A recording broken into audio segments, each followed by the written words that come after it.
Hello there, Curvis! This is Jemmy, and welcome to the 73rd episode of the Curve the Cube podcast. And first of all, I just want to apologize if I sound a little funky.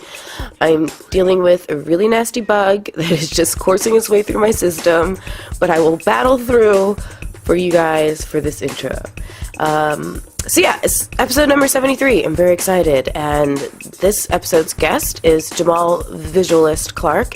He is a South Florida artist and photographer, and I met him at an art event put on by Exhibit Trio. So rewind to my episode with Exhibit Trio, and you'll hear all about their events. And he was there taking some photographs.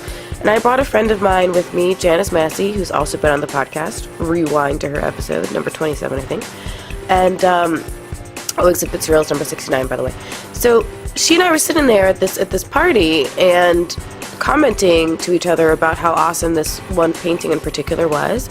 And Jamaal came over and just chatted us up, and turns out not only was he photographing the event, but he also lent some artistic talents, and he painted the very painting that Janice and I were talking about, and we were both like, whoa, no way, it's amazing. And I was like, please be on my podcast. And he was like, yeah, okay. And we were like, yay. And everything was right with the world. Anyways, sorry, I'm a little delirious. So, Jamaal and I talk about all kinds of stuff, his journey through his artistry and photography. We talk about graffiti versus, like, what's the difference between a graffiti artist and a muralist. He may or may not have been one or both. He also currently teaches kids, little teeny weeny kids, art, and so he talks about how he got started with that. If you look at his paintings, go to visualistdesign.com. You'll notice an ongoing theme. A lot of his subjects have to do with Egypt and the pharaohs. So he talks about what inspires him from that. And he also goes into what he learned from his formal art education, both the good and the bad, and how he, at some point over the years, discovered his love of photography. And his first camera was a film camera, and how we transitioned from film to digital, and the positives and negatives, pros and cons, about likes and dislikes about both. And he also, Jamaal also shares with us what he really hopes to have as his place in art history, and what goes behind his visualist moniker and the theme of what he wants to do and express with his art. He's really super talented. You guys are going to really enjoy this podcast. I loved picking his brain, and he and I sat around and talked for another hour and a half, 2 hours after we shut the recorders off, just because I found him that interesting, and I think you will too. This episode back up. So definitely want to go to visualistdesign.com. Follow him on Instagram at visualist412. He also has an Instagram account, Visualist Ethereals.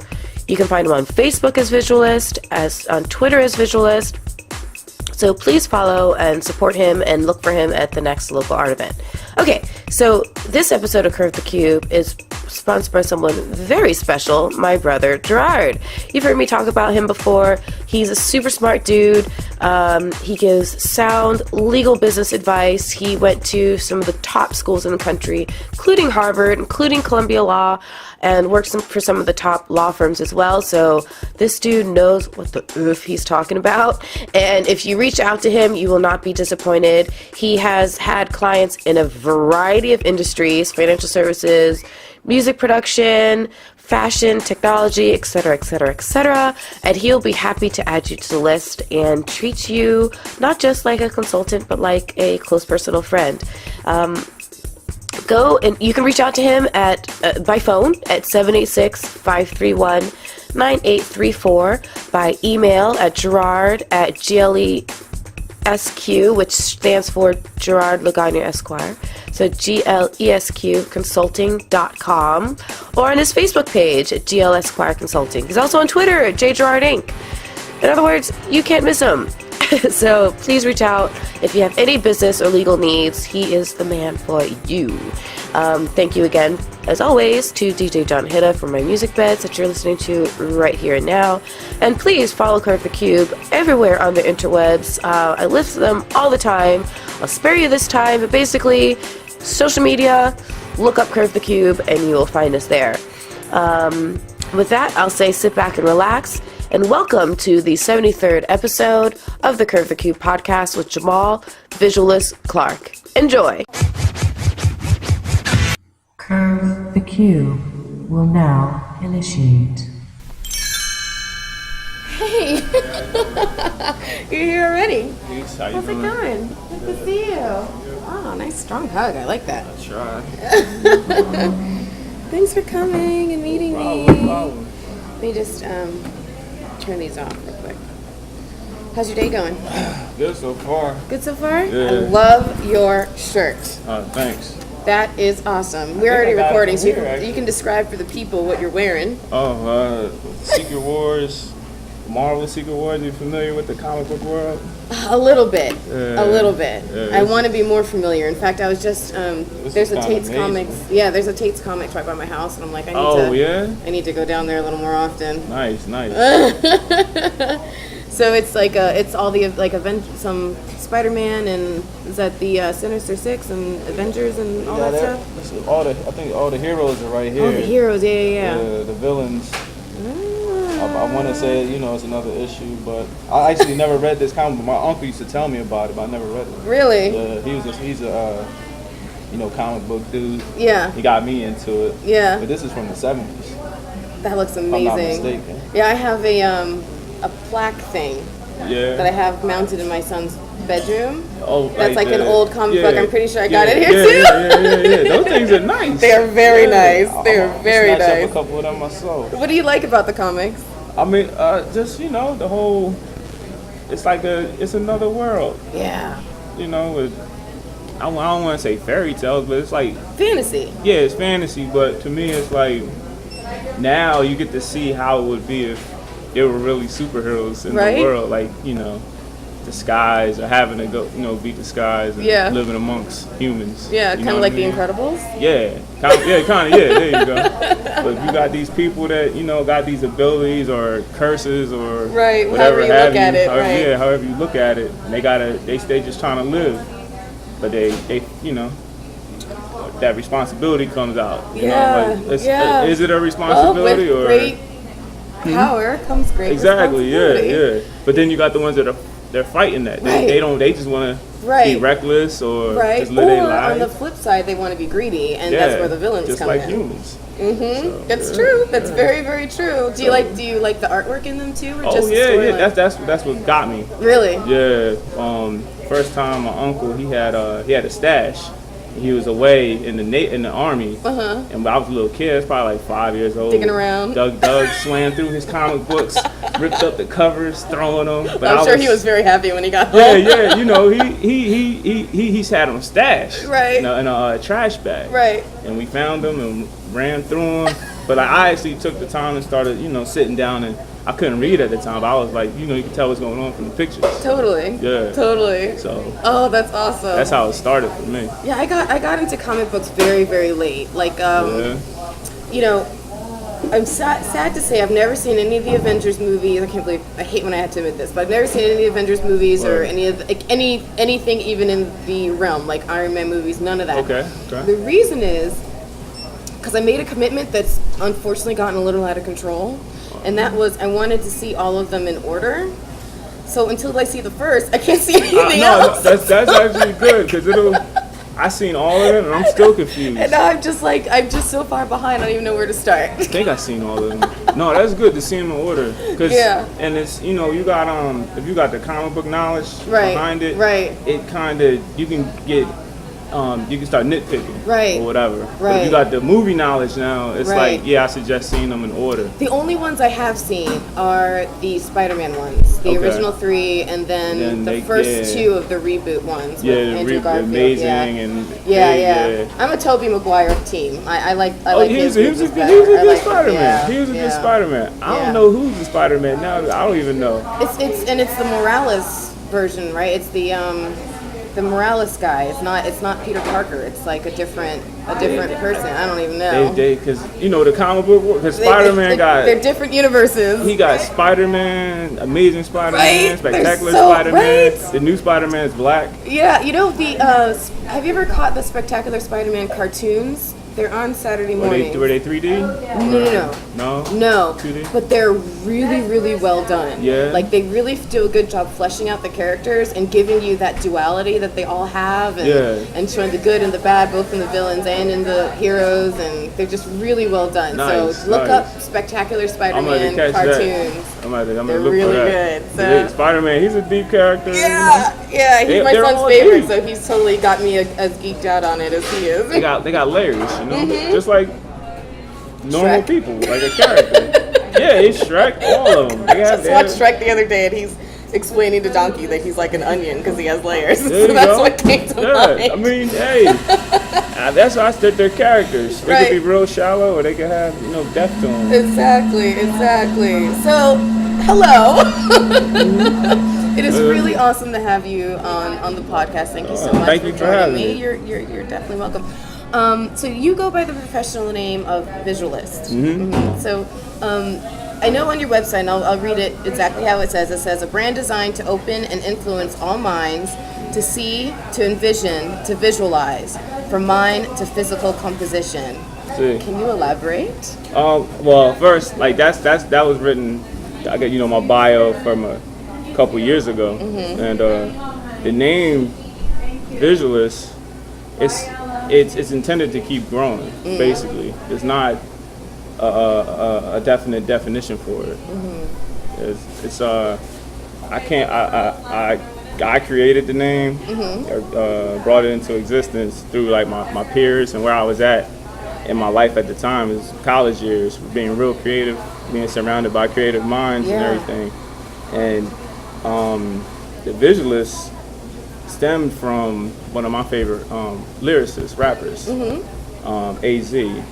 And his alternate name was the Visualizer, but I didn't want to take the Visualizer, so I was like, let me play with it, because I'm a graffiti artist too, so that's what graffiti artists do. They take names and make up words and stuff like that. So I came up with the Visualist, like a specialist, the alchemist. Right. And I was dealing with visuals. I was a visual artist, so I thought it was cool. But after I got the spelling, came like, all right, well, what's behind it? You know what I mean? What's in the name? So it kept going. Became like a rabbit hole, kind of. Like evolving? And kept evolving, and like I kept wanting to add other stuff. I'm tossing it to my brothers like, yo, what do you think about this definition? Yeah. It's good, but it needs this, or it needs that. Take that out. And I'm like, I'm just keep it all, and I'll let it chisel away, let time take care of it. Because it just has so much meaning, But in a nutshell, I guess now, like from what you just read, that still holds. Yeah, that still holds, I guess, as a brand. And as being the visualist or visualist, it's just about a lot, just taking in a lot, just having a vision. Everybody got, hopefully, born with two eyes. Right. But that don't mean you got a vision. Right. Some people, they can't, visualize things in their head. That's very true.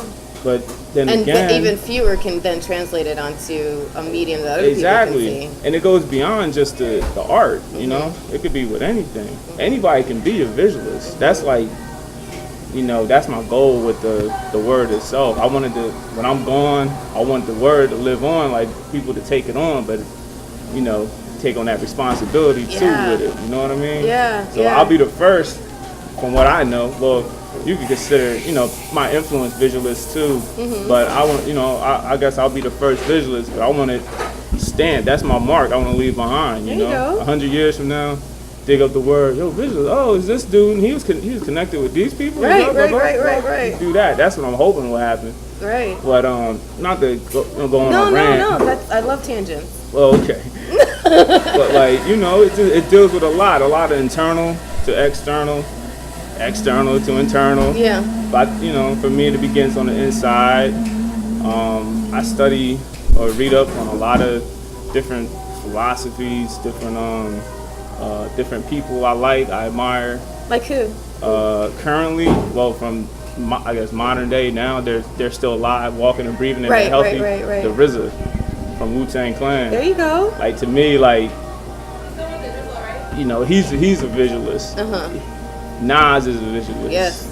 Tupac. Yes. All these people of our time, like, you know, our age group or whatever. These people, like, some came and they unfortunately they left already, but they were influences. I look at them as visualists. They had, you know, great visions, and they try to live them out. And the other ones, they have great visions and they're living them out. You know? Right. And that's like my goal, you know. Right. Like, I'm doing it through the art, but it's deeper. You know what I mean? Like, it's deeper. The whole Sending a message and inspiring. Yeah, you know, you see my work. Yeah. And it inspires you. It could be just the colors in it, purple or the orange. Right. It inspires you to go do something. Like, hey, I had that in mind when I did that. Hey, that's what's up. I did my job. You know. There you go. And you know, the content. That's I don't know. It might be another question. Content is something. Say whatever you want to say. If you're going, go. That's one discussion or a couple words on the word visualist, but then the content that I'm dealing with right now, I have been dealing with for the past couple years, deals with ancient Kemet, Egyptian artwork or figures or whatever. Yeah, it's a theme. Can I ask you, are any of those pharaohs or are any of those self-portraits? They seem like a little. To be honest with you, they started off as self-portraits because they came from projects from college. You had to do self-portraits, and I was painting myself as a pharaoh. Before that, I was painting pharaohs, and I didn't know who they were. I didn't know their names or nothing. They were just coming to me. But as I got older, and I started getting assignments, and again, like Nas, on his I Am cover, he has himself as a pharaoh, a golden pharaoh, and I thought that was the illest thing. Like, because you open up the CD, and you see like they made like a mold of his. Yeah, it's a powerful image, and it blew me. I was in high school when that came out, and that blew me. And like from there, I started doing it. I started. Side note. How many thousands of years we've been trying to figure out whose image is on the Sphinx. You know, there you go. It's a powerful image, and we're trying to figure out who is that. Yeah, the mystery, right? Crazy. Yeah. So it's like, you know, I started painting them, and then like my mother started seeing it, and people I knew like, yo, they look like you, and it got deep, like, because I got a tattoo of a pharaoh. Can I see? Very nice. And that's based off me. That's based off me, but it wasn't. I didn't do that. One of my college buddies from Philly, he did it. He did the sketch. I didn't know he was doing it. We was in class, and he wasn't paying attention. I might have been paying attention. Him looking at you, maybe. Yeah, I'm like, I didn't know he was drawing me. I'm trying to do my work, and he did it. And he came to me after class and was like, "Yo, look what I did for you," because he knew I liked Egyptian stuff. And I was like, "Yo, I'm gonna get that tatted. Nice. I'm gonna get that tatted one day." He was like, "Really?" I was like, "Yeah." I got it tatted. I added my own stuff to it, and from there, it just kept coming, and I started doing research, trying to learn like who these people were, right? And you start uncovering layers. You start uncovering stuff, and you're just like, I'm like, whoa. Yeah. I shared it with my my brothers and my close friends, and we would build on it. Like, I met random people on the street doing live paintings, and they'll be like, yo, that's something's calling you down that type of path or whatever. Right. And it just kept going. But then I'm learning more, and I'm getting more into the art, into these figures and like what they stood for or whatever. And it's still like it's very mysterious, and I guess that might be the allure, like might be luring me into it or whatever. Yeah. But it's deep, and I have plans to go there one day, soon. Yeah. But that's on my bucket list too. Yeah, it's like number one on mine, and it got deep. All my tattoos are so far related to. Yeah, I was noticing them the other night, like. Yeah. When did you first realize you were into art and this was something you could do? That early. The first thing I drew was a G.I. Joe man. It was in kindergarten at Cook Wissahickon, if I'm not mistaken. So it was a elementary school up in Philly. Okay. I don't know if it's still there though, but And that's where you're from. yeah, it was a GI Joe man. So I remember I had it and I just laid it down and I traced him, and I used green and brown because he was all camouflaged out. Yeah. I just used green and brown, and that's my first memory of like actually drawing something consciously. Then after that, it started taking off. Yeah. I remember getting the stacks of paper like in the so-called art classes, like in first, second grade.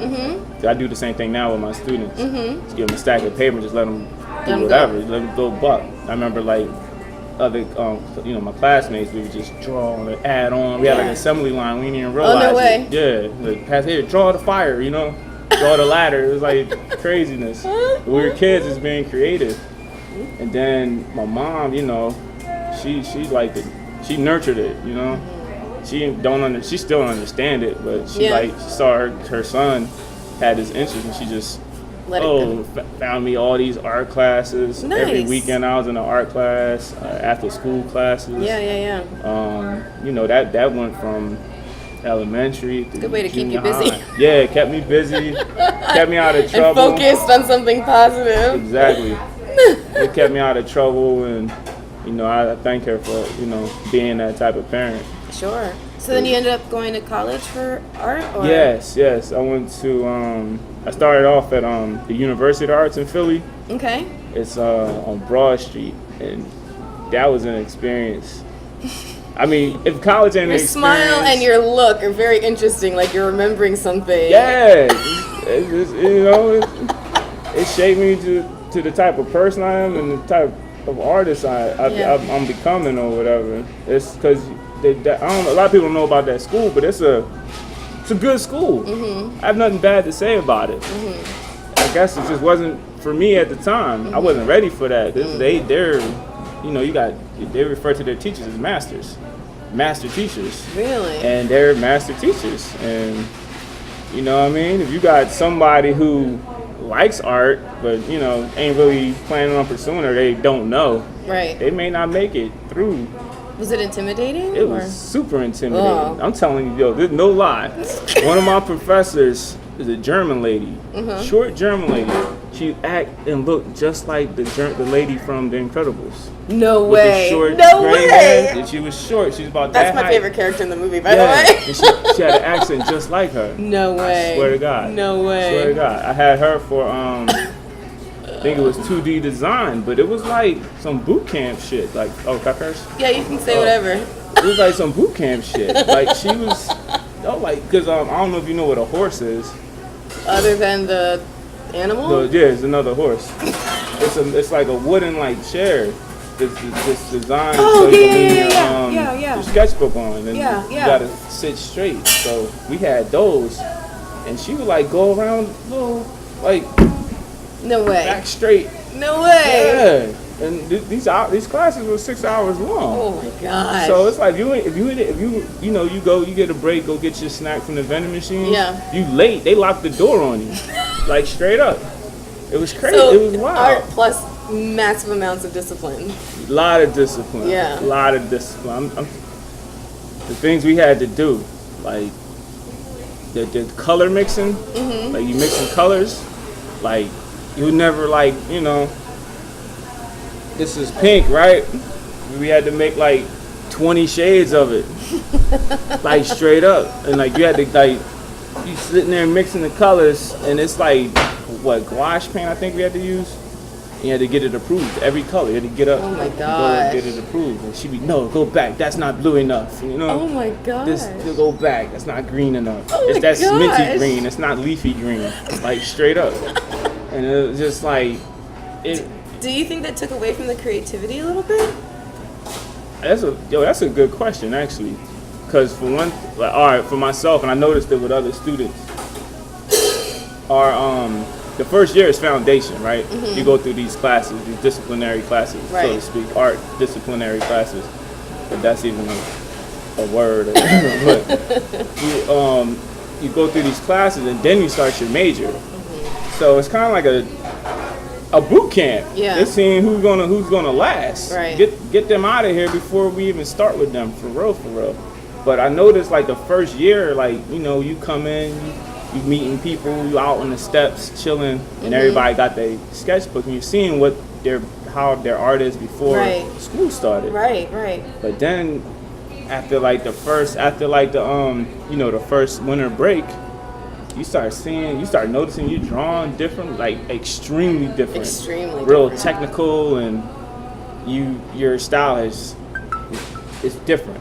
You're trying to be able to switch it, or you're at the point now you can switch it to like, you keep your style, keep it loose, but then you got this, you know, this real like firm, like steady, like not even professional, but like technical. Yeah. Like no error. Right. Like the stuff we had to draw, like ellipses. You know what ellipses? You had to draw them over and over and over and over. Really? And by hand, you know, not with tools. Oh my you know what gosh. I mean? You're drawing ellipses, and then you're putting the accent, and you're looking at your paper like you gotta get it exactly right. Like you draw the ellipse on this. Yeah.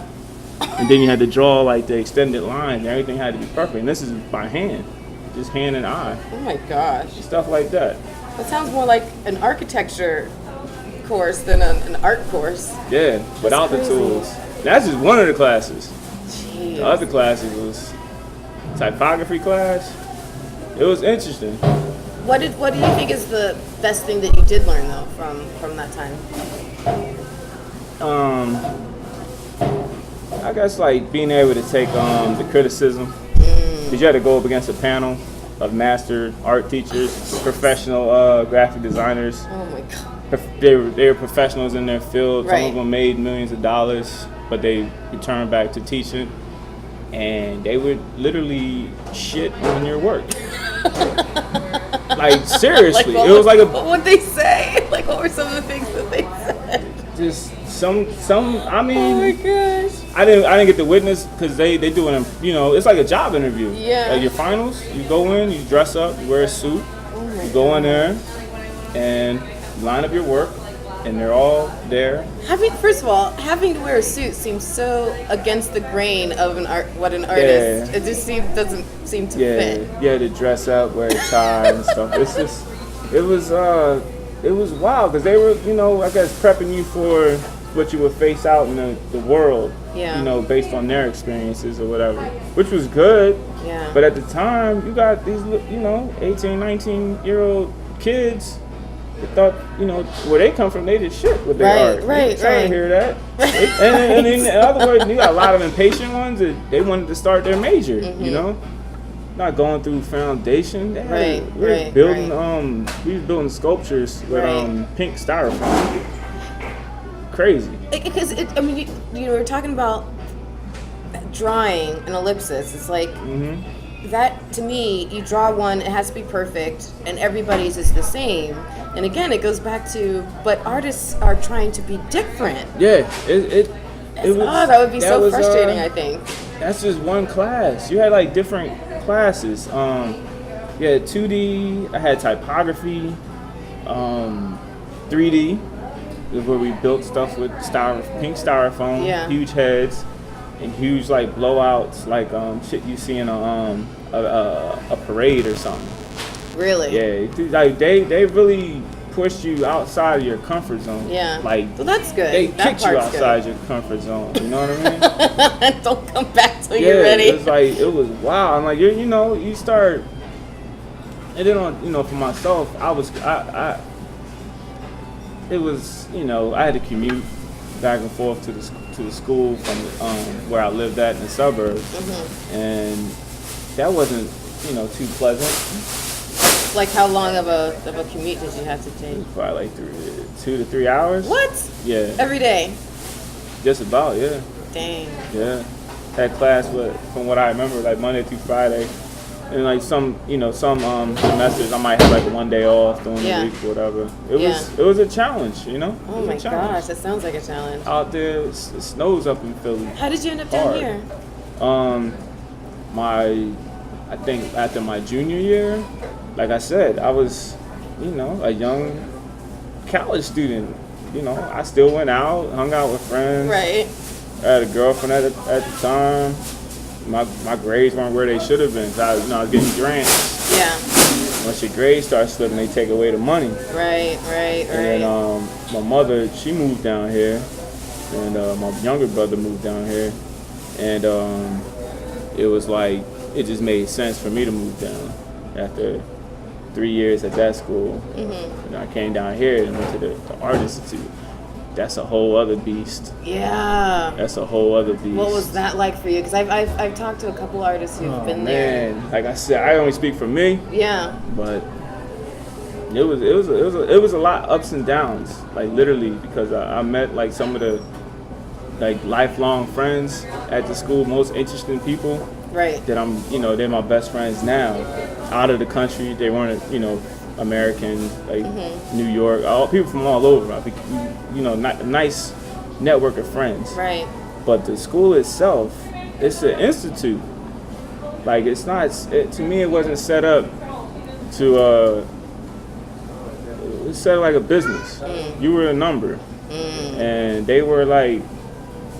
It seemed like they just, they saw you as a number and how much money they can make off you, and it reflected in the type of teachers they allowed to teach there. Right. And I went through hell with these professors. I mean, hell. Really? Like, it was just you butt heads a lot, and butt heads ain't the term. Like skull crushers. Like really? It was. They put me through some shit. Really? Yeah, I went through some shit at that school. So when you stopped going to school, when you finally got out and decided, what did you envision what did doing your own thing mean to you? Like figuring what you wanted to do, what did that mean to you? For me, it didn't come right away. Yeah. It didn't come right away at all. Because when I graduated, I graduated, and it was like, that's it, you graduated. Yeah. It wasn't, the way they set it up, so they led me to believe that, they helped me get a job, right. get an internship your senior or your last year there, right. and that'll lead you to a career. And that didn't happen. Shit didn't happen. And like you start, you're there, you're observant, you're growing, you're waking up to the world. Right. And you start noticing shit. But for me and a lot of other people I knew, it was too late. We was already caught up in the web. Right. And I've seen a lot of people lose it. You know what I mean? Like during finals. Really? Yeah. For me, I didn't lose it. I could have. I lost it in other ways. I snapped on professors because I felt it was justified. Like, yo, you're bugging. Like, really? And then it was just crazy. It was very crazy. But like, as far as like after leaving the school, I had to go. I was still working. Mm-hmm. And you get to crossroads. People decide like, yo, am I gonna pursue my art? I gotta make money. I gotta make a living. Right. Unfortunately, right. Everybody right. has to make a living. Everybody does, yeah. And some people that you thought were, strong and real firm and real good at what they were doing art-wise, you thought they were gonna have a job in the career that they were pursuing. Yeah. Nah, didn't work out that way. Didn't work out, man. Some horror stories that come out of the Art Institute. The Art Institute, like straight up, some straight up horror stories. Like I could go on. I don't want to put nobody else's business out there. Yeah. But like, how did you end up finding your way? What did you end up doing? Well, I mean, like, be straight up, I got a real, my family, they've been like a real, cushion or, real supportive. And they knew, everybody who know me know that I do art. I've been doing art for as long as they could remember. Mm-hmm. And that, they probably couldn't picture me doing anything else. I couldn't picture me doing anything else. Yeah. So it's like, you gotta make decisions. What's best for you. You gotta make sacrifices, what you're able to do. Right. Realize what you can't do, or, quote unquote, corny term, go after your dreams, what you dream of. You know what I mean? And that's like, it's real easy to say, but it's like totally different to actually do it. It's very difficult. Yeah. It's very difficult. Yeah. And it's like, ain't too many people doing it. Yeah. You know what I mean? They get talked out of, something happened. I seen people, they go through certain situations and they switch. But like, you can't blame them, you know what I mean?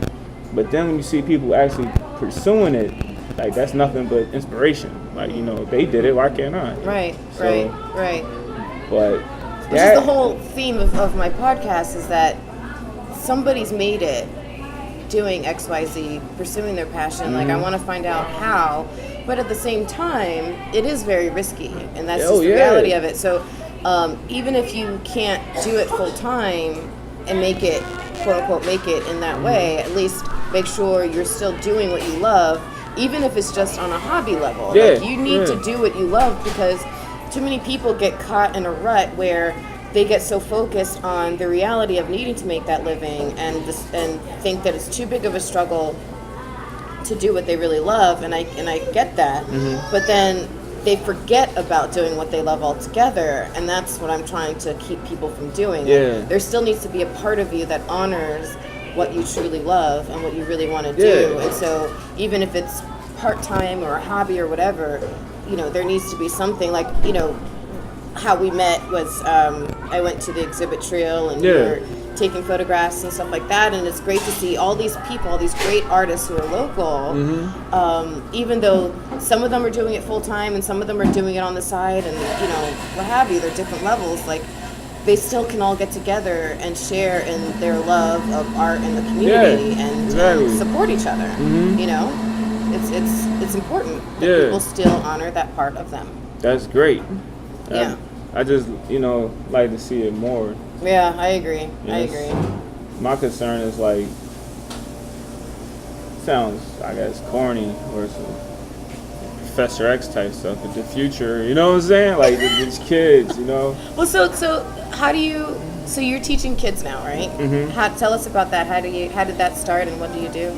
Oh, okay.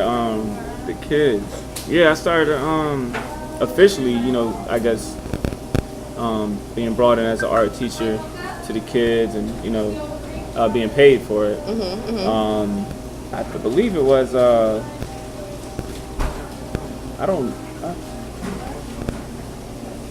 can't pinpoint exactly how I met this person. Oh yeah, that it was from an art experience. I was dealing with this individual, and he set me up with the lady that I work for now.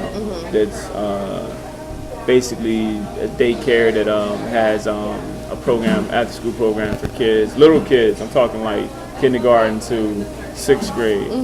So that's down in Miami. I traveled down there. Wow. To you know, do this, and it's cool. I like it. Yeah. Because I like it, but, you know, the driving, aside from the driving, that's a whole other. Of course, driving from West Palm to Miami. Yeah, it's crazy.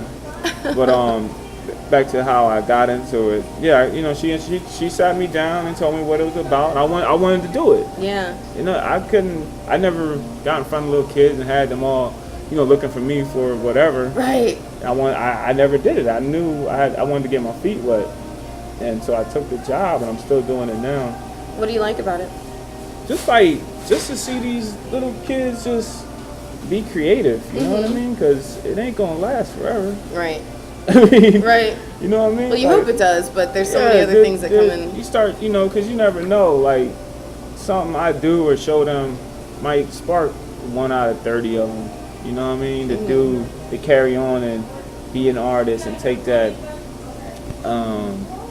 you know, advanced art class once they get to junior high, right, or whatever, and start drawing or whatever. Could be something that they experience from their early on art teacher, and I just want to give them that chance. You know? Has there been a particular moment or student that's? Yeah, it's some really standout students. Yeah. Definitely, it's always it's some standout students. Yeah. Ones that in certain projects they light up. Yeah. And like you know, they'll get quiet and go to and they'll get like into it. They'll get into it. You know, bring it back to me, you know, at the end of class, like, Mr. Art Teacher, how does this look? Or they'll be like, you know what I mean, just hand it over.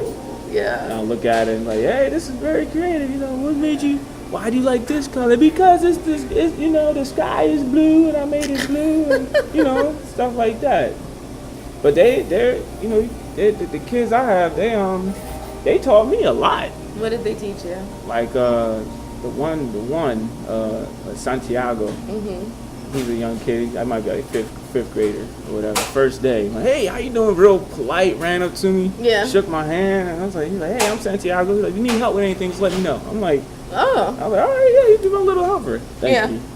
And so with him, we were talking about Star Wars, and he was sitting up on the sitting up, you know, like.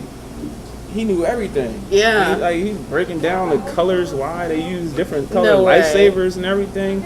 I'm like, how did I miss this?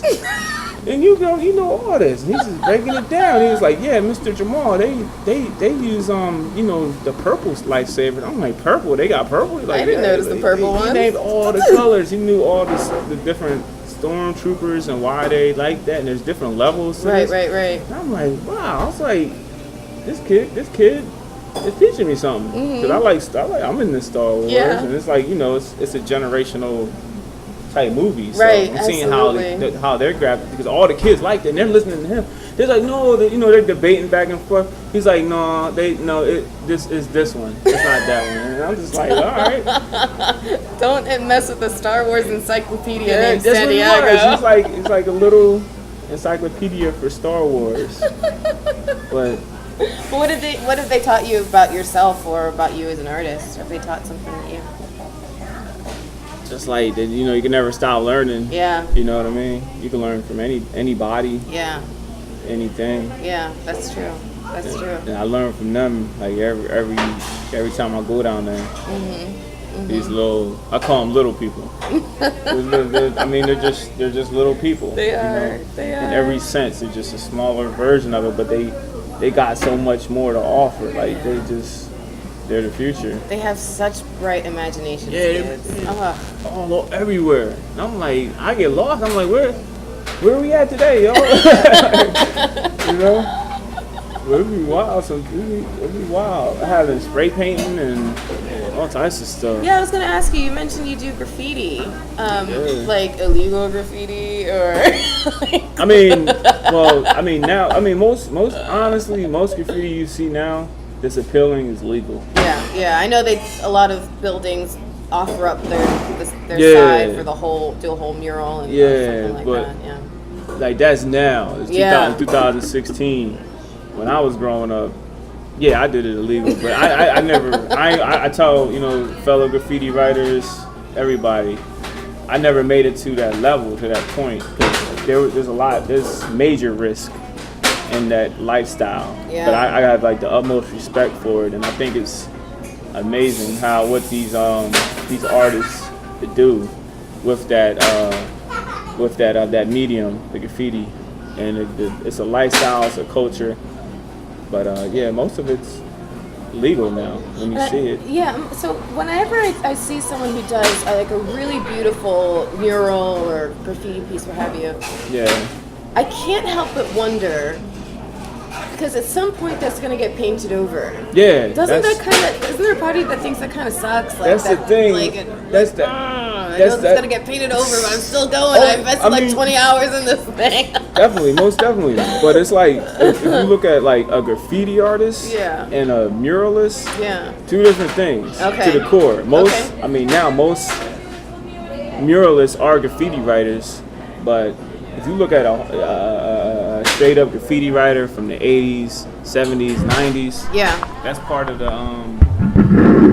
the game. That's how it works. Mm-hmm. You expect to get it buffed. You expect somebody to go over it. And that's where the violence comes in. Right. If somebody I do a piece, and you come along, you another graffiti writer from another part of town, you go over my piece, when I catch you, it's disrespectful. On. It's total disrespectful. It's on. Like, you know, that's how a lot of if you ever get a chance to interview like an older graffiti artist, you'll hear his stories. You know, it turns into turf wars and all that. That's all. Yeah, it's like wrapped up in the graffiti world. You could be just an artist, but at the same time, you go out and you bombing, putting graffiti up in a neighborhood that ain't yours, and you get approached by people who live in that neighborhood. It could be a serious issue. It died down a lot. It's not as serious as it was in the 90s and the 80s and the 70s. Yeah. Now it's more their projects, and you'll come together. Like I could go down to Miami and team up with a Miami graffiti artist. It seems a lot more organized now. Yeah, it's more organized and it's more. It evolved. It definitely evolved. But you're looking at a culture that stems in people risking their lives to put their name up. Wow. And the mind of an average person, right? That's insane. Right. That's crazy. It's totally crazy. Why would you do that? But then like for me, I'm like, wow, how they do it, I mean, I remember seeing some like mural stuff. Maybe I was watching something on TV. I don't remember, but it's like, how did they even get up there? Exactly. How did they do that? A lot of people don't think about that. Like you look at all right, this is a good example. This is a true story. Down here, you might see it every once in a while. Like people have it'd be graffiti on like the highway signs. Yeah, the overpasses and stuff. On the overpasses. These crazy motherfuckers. But it's a lifestyle. Yeah. If you get into it that deep. I went to school with cats that they would have climbing equipment in their book bag. We'd be in class and they'd be like, just ready to go. Tonight it's on. We're gonna get up on 595 down in Fort Lauderdale. Yeah. Or 95. We got it already scoped out. We planned it out. It's like a mission. This is serious. Do you think it comes from like wanting recognition? Like why do they need recognition so bad that they're willing to put their name up at risk of life and limb on somebody else's property? It's like all right, you could compare it to like advertising. Like, why would you want the Starbucks logo everywhere? You know what I mean? From here to Timbuktu. It's basically the same concept. They to get up. They might work a 9 to 5. They'll never be known. Some Peter Parker type stuff. Yeah. But they know that they put that logo up or that name up, and it got everywhere. Everybody. But at the end of the day, the Starbucks CEO can say, "I did that," and at the end of the day, a graffiti artist who illegally paints his name up somewhere can't say, "I did that." They can say it, but who's gonna believe you? Yeah.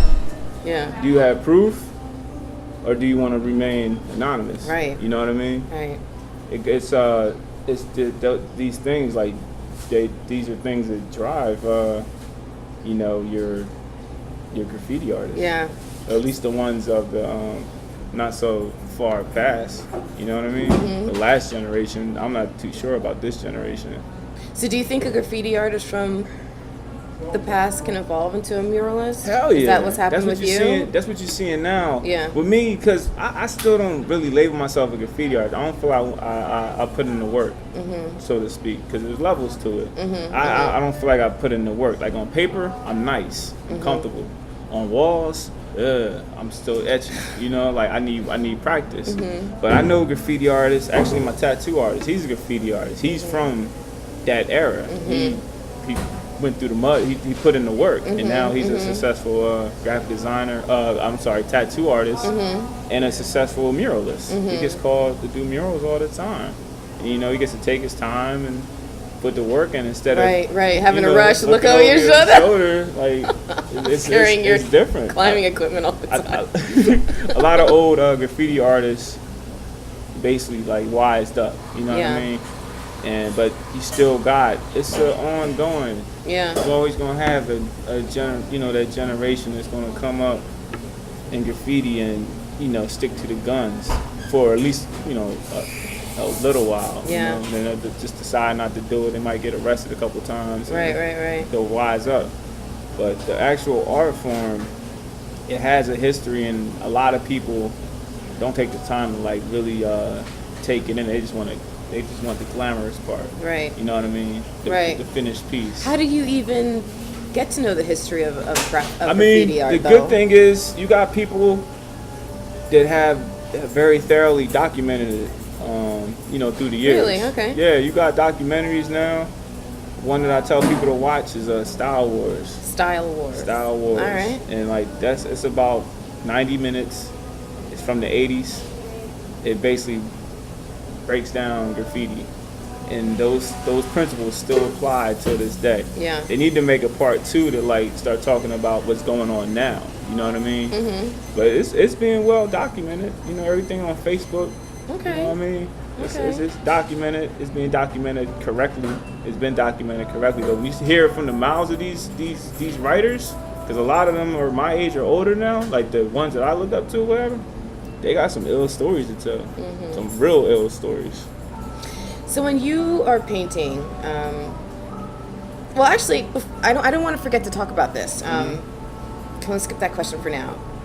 Like I said, Thank you. Oh, you're welcome. When we first met the other day, I didn't know that you had painted the paintings that my friend Janice and I were talking about and loving on, and until you came over and you shared that with us, I saw you as a photographer, and because you were there capturing moments and stuff. When did you discover that you wanted to also do photography? How did that start? That started in when I was in like junior high, we had in high school we had a photography program. We had a dark room and everything. That's when film. That's before all the digital stuff. Mm-hmm. So I took, I liked it. I thought it was dope. Yeah. But I didn't have a film camera, and then I had to take a photography course in college at the University of the Arts, and they had we had to buy a camera and use the darkroom, and it's a process. Right. It's ill. Right. But they got rid of it because everything was switching to digital. Right. So now they have Adobe Shop Lightroom. Exactly. Yeah. You know what I'm saying? Like that's where we at. Yeah. Really. Yeah. And it evolved. You know what I mean? It went from I got some film to digital, and I was in the midst of it, and I bought the film camera, and you had to buy film, you had to get it developed. It's a different process. But I was still doing it. I liked it. I was just playing around with it. And then when I guess when I got down here at some point, I was able to afford a digital camera. This one is $1,000. Yeah, they're good. Best Buy. Pretty pricey. Yeah. Yeah, I bought my first camera, and it was on since then. There you go. It was on, but I wasn't serious with it. It was a hobby too. Yeah, it was just like I was like I became known as that dude with the camera. Yeah. And I had some alright shots, but then I started, I went back to school. I took a class up at the college up north. I forget the name of it. That's bad. But I forget the name of the college. I took their course. I'll edit it in later. Yeah. Well, I took their photography course, and they had a dark room. And at this point, I had the film camera and I had the digital. Right, so right. I didn't care about my grade or nothing. I just wanted to have fun. And the teacher peeped that. She was like an older lady, and she's just like, nice. I look, teacher lady, I'm not doing that. I'm gonna do this. She was just fine with it. She was like so cool. That's good. But she was a good teacher, and she gave me some good pointers. And I did my last shoot I did with a film camera was of a good friend of mine. What do you feel is the ornate difference between film camera and working with a digital camera? All right, peep this, right? I'll give you a gun, and you got... Please don't, because people will die. I'm just saying. I don't know how to handle one. I give you a 6-shooter, right? Yeah. I give you a 6-shooter. And then you going against somebody with, like, a laser gun that has endless shots. I think it's not going to end well for me. But think about it. If you're disciplined in your tool, your craft. Okay. And you line it up and you shoot like this lady here, and I shoot her, I line up with her, and boom, I'll get her on her first shot. I know I got her on the first shot. I know that's a good picture. I got 5 shots left. This person with the laser just shooting shit. Going crazy. Just going crazy. Yeah. Stuff. You know what I mean? Yeah. Not taking less consideration. Not taking time, not focusing, and not doing what's needed to be done to create a nice image. Gotcha. So you got that. That's just a whatever. No. That makes sense. Yeah. That makes a lot of sense, because I actually was thinking about this the other day. I don't remember why, but I was thinking about how, we used to take pictures and they're with film. And I remember how much time people used to take to, get in the group just the right way and pose just the right way and make sure their faces and like have the right background and stuff. because you knew, number one, that you were only going to take one picture, most likely, and number two, that you were going to see it until you got back from the store and saw the physical picture in your hand. And by then, the opportunity to take another one was long gone, right? There you go. So whereas now, when you take, you can just literally just snap away infinitely, and just take a bunch of pictures, and one will probably be good and decent, maybe not, but you can look right at it and try again if you want. But it's a completely different process now.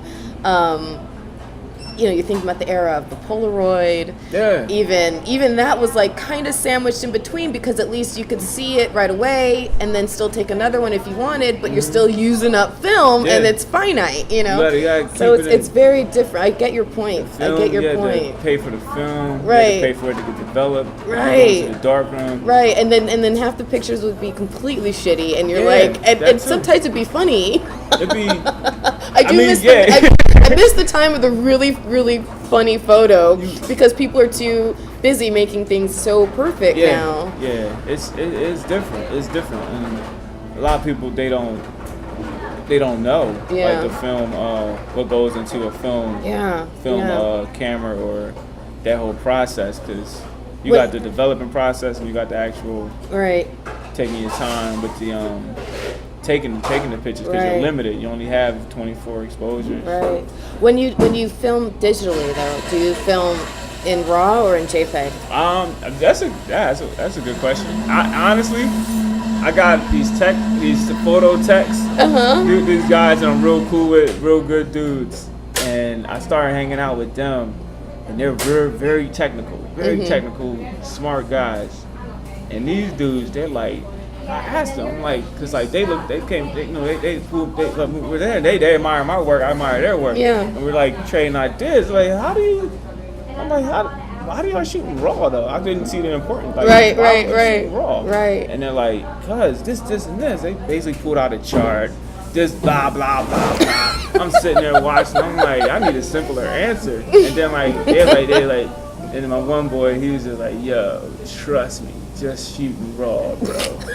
And I was like, okay. And then I did it, and raw basically, when it comes to your photograph, when you bring it into Lightroom and Photoshop to edit, it basically dissects the picture for you to do like simple things like very quickly and very efficiently, and with rich quality. You're not losing anything. So that's basically the benefit. Right. Because if you shoot in JPEG, a few of the options are already out the window. It's like a flattened picture already.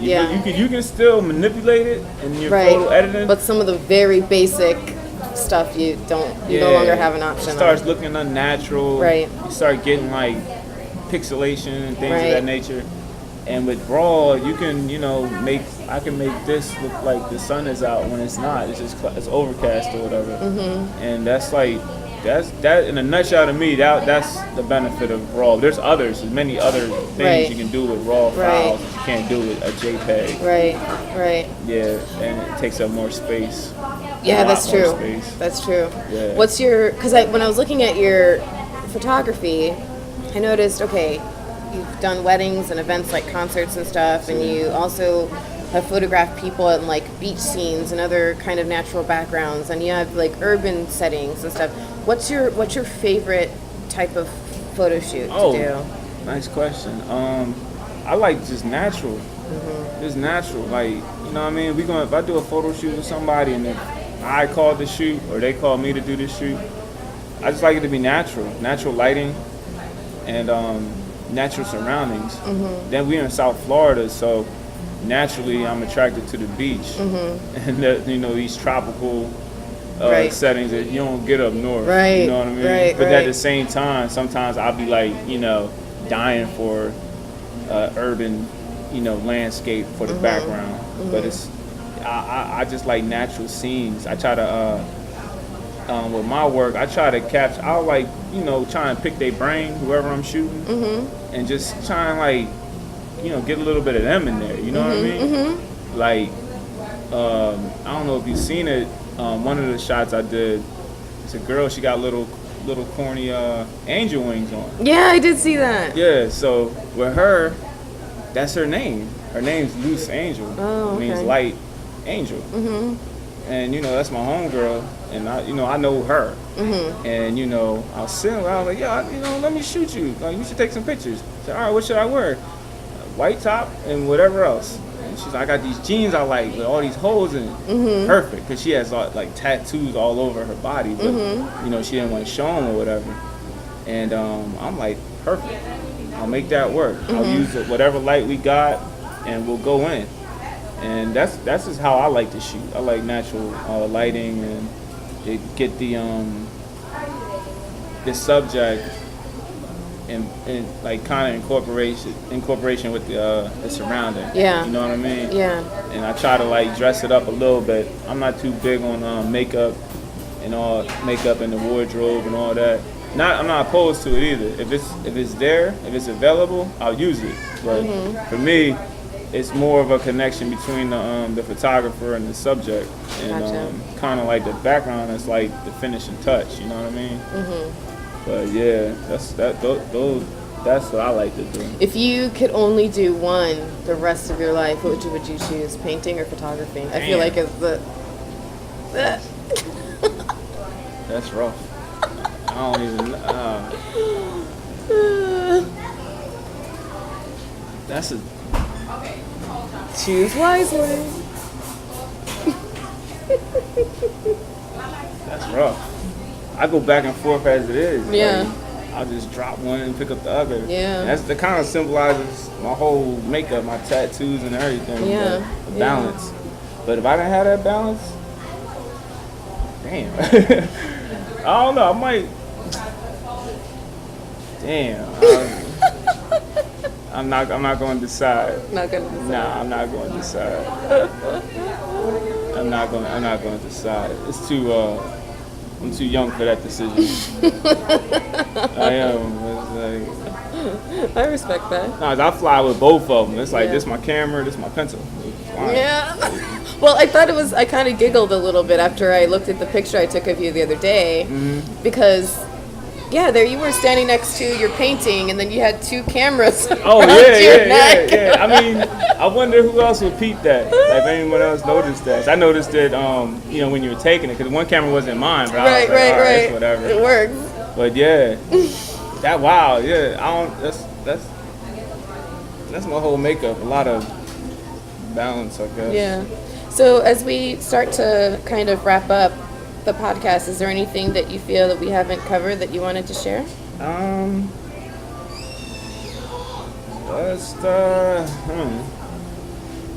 guess I guess for all the listeners, if you got something you're passionate about, pursue it. Ooh, wait. I'm gonna re-ask my other question a little differently. Okay. I'm gonna press you a little bit. That's cool. I need that. If you could go on when you go on your dream trip to Egypt, and you're standing in front of the Sphinx and the pyramids and all that, see. But on your trip you can only take canvas and paints or a camera. Which one do you take? Oh, dang.